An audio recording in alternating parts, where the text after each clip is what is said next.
आप लोग हिम्मत और मन बुलंद कर करके आप जो है कि श्वेता बेटी को आशीर्वाद दीजिए। रीतलाल जी का भी जो बचा खुचा जो सपना दानापुर का है, निश्चित रूप से रीतलाल जी पूरा करने का काम करेंगे। दानापुर में आज महागठबंधन की ओर से अंबेडकर संवाद कार्यक्रम का आयोजन किया गया। इस कार्यक्रम में बड़ी संख्या में कार्यकर्ता और समर्थक शामिल हुए। सभा में महागठबंधन प्रत्याशी रीतलाल यादव की बेटी भी पहुंची। उन्होंने लोगों से अपने पिता को जिताने की अपील की। वोटर को डराने धमकाने के आरोप में रीतलाल यादव के रिश्तेदारों के घरों में हुई छापेमारी पर उन्होंने कहा कि हम लोग वोटरों को डराते नहीं हैं, बल्कि उनका सम्मान करते हैं। आप सभी को पैर छू के प्रणाम।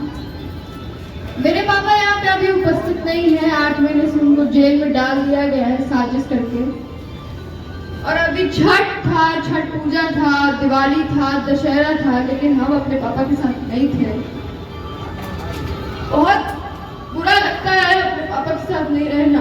आप सबको पता होगा कि जब गार्जियन आपके और आपके मम्मी पापा साथ नहीं होते हैं तो कैसा लगता है। और मेरे पापा जब जेल में सरेंडर कर दिए थे तब भी रात में पुलिस आती थी। 12-1 बजे दरवाजा घर का तोड़ करके अंदर आती थी। और हम लोग मम्मी और हम लोग बच्चे लोग सबको भी रहते थे। हम लोग बहुत ज्यादा डर जाते थे। वैसे ही आज मेरे घर में पुलिस आई है और बोलती है कि आप लोग का शिकायत मिला है कि आप लोग वोट पैसा दे करके खरीद रहे हैं। भाई जी पीछे करो। हमको तो ये समझ में नहीं आता है कि वोट पैसा दे करके भी खरीदा जाता है। रामकृपाल यादव जी आज हम लोग के घर में पूरा पुलिस का टीम भिजवाए थे हम लोग का घर चेक करने के लिए। हम लोग वोट मांगने क्षेत्र में थे। हम लोग कोई घर पे नहीं थे। हम लोग वोट जनता को सम्मान, प्यार और आदर करके वोट लेते हैं, किसी को खरीद करके नहीं। अगर खरीदना होता तो फिर आज हम लोग सरकार में होते। और उन लोगों को पता होगा कि वोट खरीदा जाता है। हम लोग को तो पता नहीं है क्योंकि हम लोग आज तक वोट खरीदे नहीं। जब विधायक के घर में विधायक होते हुए, एमएलए होते हुए मेरे घर में इतना फोर्स आ जा रही है दूसरे सरकार के रहते हुए, तो आप लोग समझ सकते हैं कि जब रामकृपाल यादव जी जीतेंगे तो फिर क्या होगा दानापुर की जनता को। तो हम आप लोग से विनती करते हैं, हाथ जोड़ करके विनती करते हैं कि आप लोग मेरे पापा को वोट दीजिए। मेरे पापा भी यहाँ पे है नहीं, तो आप लोग मेरे गार्जियन बन करके हम लोग के साथ रहिए और हम लोग को आशीर्वाद दीजिए। और मेरे पापा को दानापुर सीट का उम्मीदवार बनाए हैं लोग, तो उन लोग को जिताइए और भारी से भारी मतों से विजय बनाइए। बहुत अच्छा लगा है आप सब लोग हमको इनवाइट किए और शैलेश अंकल भी आए। अच्छा लगा हम लोग। मेरे घर पे अभी पुलिस की टीम गई थी। रामकृपाल यादव अंकल जी हम लोग के घर पे पुलिस की टीम भिजवाई थी ये कहकर कि हम लोग जनता लोग को पैसे से खरीद रहे हैं। हम लोग जनता लोगों को पैसे से नहीं खरीदते, हम लोग बल्कि उन लोग को प्यार, इज्जत और सम्मान देते हैं। पैसों से उन लोग खरीदते होंगे तभी उन लोग को पता है कि जनता लोग को पैसे से भी खरीदा जाता है। लेकिन हम लोग तो कभी ये काम किए नहीं, तो हम लोग को पता नहीं है कि जनता को पैसे से भी खरीदा जाता है। और आजकल की जनता इतनी पागल नहीं है कि पैसों से खरीदा जाएगी और किसी को पैसा दे देंगे तो वो लोग चुनाव में हम लोग का साथ दे देंगे और फिर किसी के साथ। क्या लगता है भयभीत करने का प्रयास है आपके कार्यकर्ताओं के, अभी जो वोटर हैं उनको? भयभीत तो इन लोग 8 महीने से कर रहे हैं। मेरे पापा जब सरेंडर कर दिए थे उसके बाद भी इन लोग 12 बजे 1 बजे रात में लोग पुलिस का टीम 1-1 हज़ार 2-2 हज़ार पुलिस आती थी।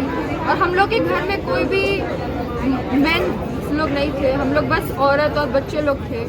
हम लोग को बहुत ज़्यादा डर लगता था और उन लोग पूरा दरवाज़ा तोड़ करके अंदर घुस जाते थे। और आज भी वही किए हैं, उन लोग पूरा दरवाज़ा तोड़ करके अंदर घुसते हैं कि हम लोग पैसा दे करके जनता को खरीदें। अगले के पास है जिस तरह से बताया जा रहा है, एविडेंस कुछ है? कोई वारंट, कुछ एविडेंस कुछ भी नहीं है। बस उन लोगों को डर है। जब आप देख सकते हैं कि सीएम आ रहे हैं, गृह मंत्री आ रहे हैं, इतने बड़े बड़े लोग आ रहे हैं, बस इस डर से कि हम मेरे पापा दानापुर का सीट न जीते। अपने पापा के लिए कुछ बताना चाहेंगे? दाना विधानसभा 186 लोगों को अपने पापा के लिए वोट मांग रही है, लोगों से जा रही है, क्या बता रहे हैं, क्या फिक्र निकल गया? लोग ये नहीं बोलते हैं कि हम लोग वोट देंगे, लोग सीधा ये बोलते हैं कि हम ऋतुलाल यादव जी और लालटेन छाप के थे, हैं और रहेंगे, चाहे कोई भी परिस्थिति हो। तो हम लोग उन्हीं को वोट देंगे और उन्हीं को जीताएंगे। 186 विधानसभा के दानापुर के लोगों के लिए कुछ बताना और कहना चाहेंगे? अगर मेरे पापा ये चुनाव आप लोग जिता देते हैं तो मेरे पापा आप लोग का जो जो अधूरा काम होगा और जो जो काम करना होगा, मेरे पापा आप लोग के बीच आएंगे और फिर से वो काम करेंगे।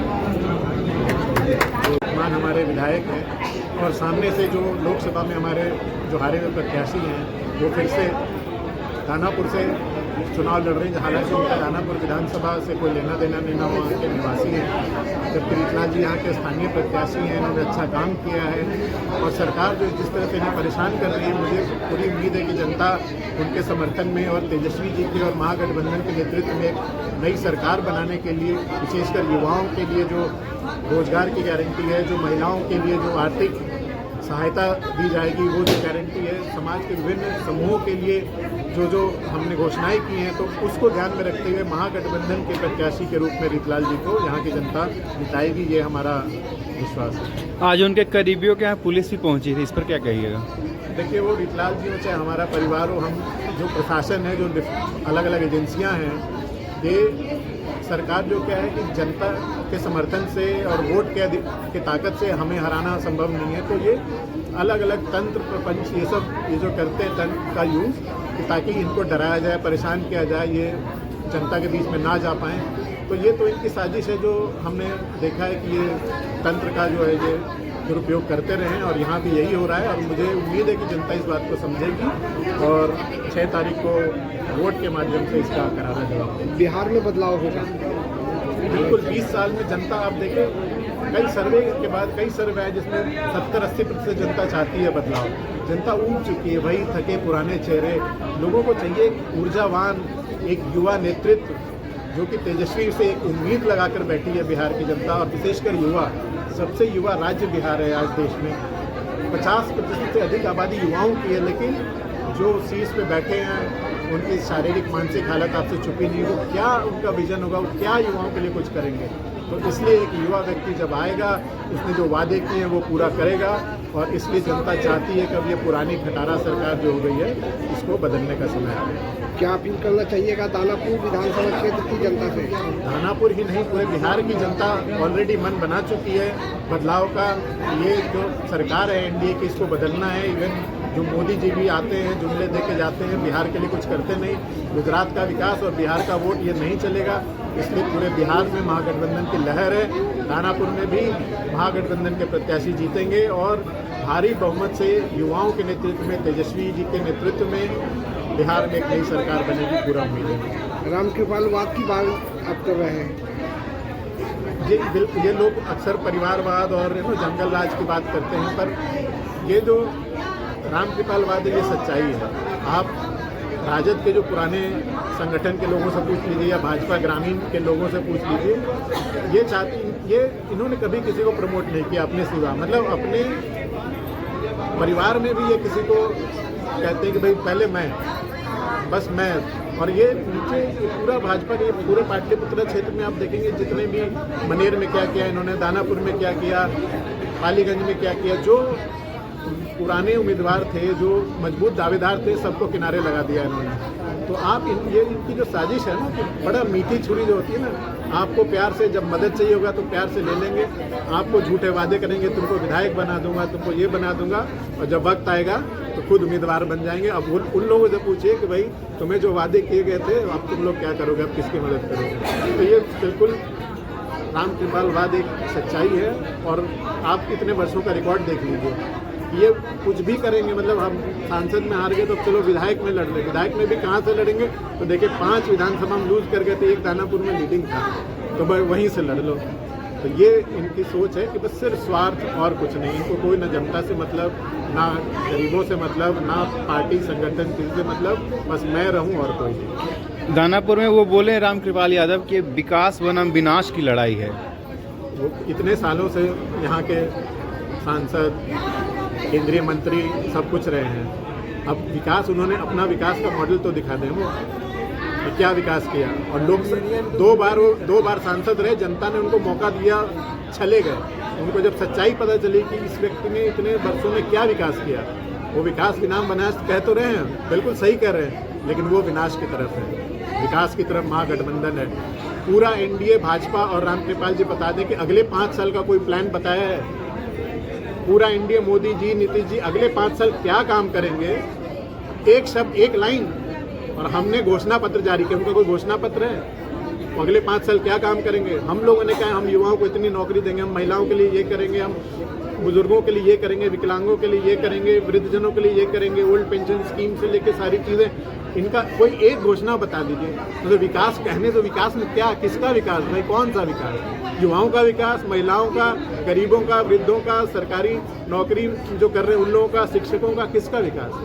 कोई एक मुद्दा तो बता दीजिए कि कौन सा विकास, किसका क्या भला करेंगे। तो सिर्फ कहने से नहीं, और हाँ विकास भी नाम विनाश है, वो विनाश की तरफ है। तो विनाश किया है उन्होंने, और आगे भी जिस तरह से ये नीतीश जी की सरकार चल रही है, जनता का खून ही चूसा है, कोई विकास नहीं किया। दानापुर में जल जमाव की समस्या है, गोला रोड, लेखा नगर, कब जो है वहाँ तो ये जो दानापुर जो जैसे से यहाँ शहरीकरण हो रहा है, तो जब तेजस्वी थोड़े समय के लिए थे शहरी विकास मंत्री, तो उन्होंने काफ़ी, आप देखेंगे जितना भी सौंदर्यीकरण और काफ़ी सड़कों का काम किया गया था, लेकिन जो यहाँ पे प्लानिंग और जो शहरी जो नियम कानून होने चाहिए, मानकों का पालन नहीं करना, और जो भ्रष्टाचार है कि कुछ भी पास हो रहा है, कोई भी कुछ भी बना रहा है, बस पैसे दो, और तो ये जब तक मानकों के आधार पे विकास नहीं होगा, शहरीकरण की पूरी योजना नहीं होगी, क्योंकि सरकार में योजना बनाएगा कौन?